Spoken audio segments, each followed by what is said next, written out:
Welcome everybody to the second part of the professional podcasting series. It's a guide based on a couple of years of podcasting experience. And my name is Markus Völter. I'm an independent consultant on software architecture, DSLs and MDSD and product line engineering. And you can reach me through völter.de or via völter@acm.org. My experience is based mostly on 3 years of doing software engineering radio, one of the primary or premier podcasts on software engineering. I've also done a number of smaller audio stuff. In the first of those presentations, you've seen a bunch of stuff on how to actually record on recording equipment. I want to continue the recording discussion with a bunch of best practices that you should consider when doing the recording. So the first is that you don't saturate the levels. When you record something, make sure you get a strong signal, of course, but you should never run into saturation because it sounds ugly, you cannot fix it. So if you have the levels going way over the maximum, that's really bad. If they are very low, that's maybe okay if you have a good signal to noise ratio, but of course it's much better if you have strong signals, the third example here, that does not run into saturation. You should strive for a good signal to noise ratio. If you have a recording with a lot of really like background noise in it, it's very hard to fix. It's extremely hard to tease out later in post production. So make sure you've got a quiet room. You don't have air conditioning in the background and all that stuff. And as I said before, make sure you don't get a lot of echo.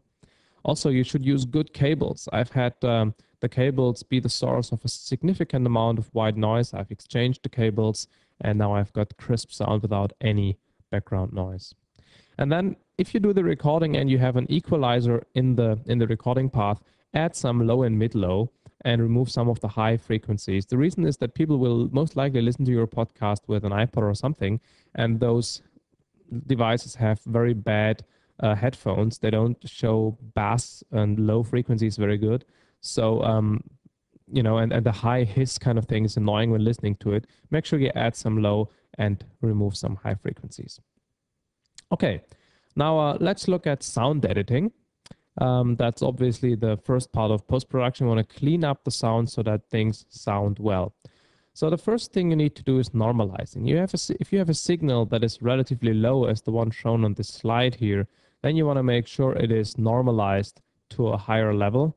So I typically normalize to 98%, so I have some room left, and that results in a signal that looks like that. It's exactly the same signal, but it's multiplied with a constant to make it bigger, to make it higher, to give you more amplitude, give you more volume.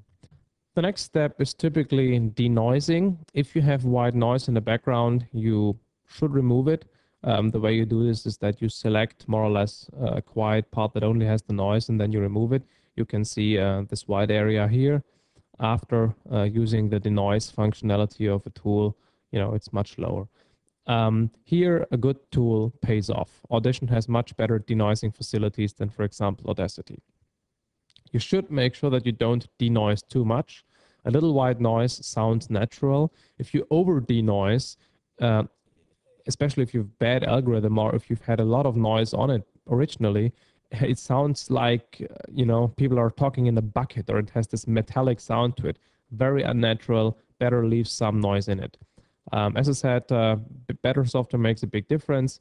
And adaptive denoising, where you don't have to manually define, find, and record the noise levels, is of course convenient. Next step, compressing. That is an important step. What it does is it levels the volume, the amplitude of the recording. So if you look at this recording, you can see a lot of different levels. The amplitude is different. And after normalizing, what you get is something that is way more linear, way more constant. And that means it's much easier to listen to. People don't have to change their volume on their player all the time. So that's something you really need to do. The settings, you can see them here, 50:1 above -20, expand 2:1 below -20, and flat below -30. Don't care much about what these things mean, just use them. These are good settings. Do never compress music. Music has a dynamic range in it that is important for listeners to hear. It makes the music sound interesting. Never compress music. Then after compressing, you might want to normalize again. If you go back here, you can see it's actually relatively low. And if you want to make it, on a level that's convenient for people to listen to, you normalize again. You blow it up again. Then you might want to use a frequency filter where you do a low pass below 11,025 hertz and a high pass at 85. It's not strictly necessary, but it reduces your file size because it removes some of the information from the recording, and you can't hear it anyway, so it's not important. And then finally, you might want to null the quiet track. If you do a dialogue with two people, if you interview somebody, then you might want to explicitly null the other guy who doesn't currently talk. But if he makes some stupid shuffle noise, or if he coughs, or if there's background talking, you can null it. So if you look at this example in the upper half, you can see a lot of stuff going on where the person doesn't talk. You can see it with the red arrow, the red lines, and you see it in the bottom one too.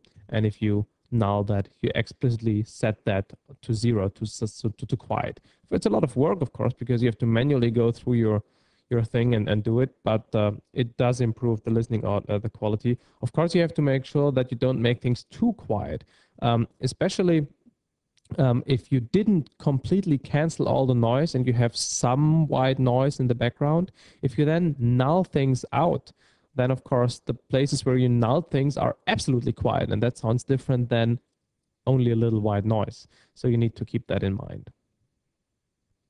And of course, in case you didn't do the adding of the low and removal of the high frequencies during recording, you can do it right now in post-production.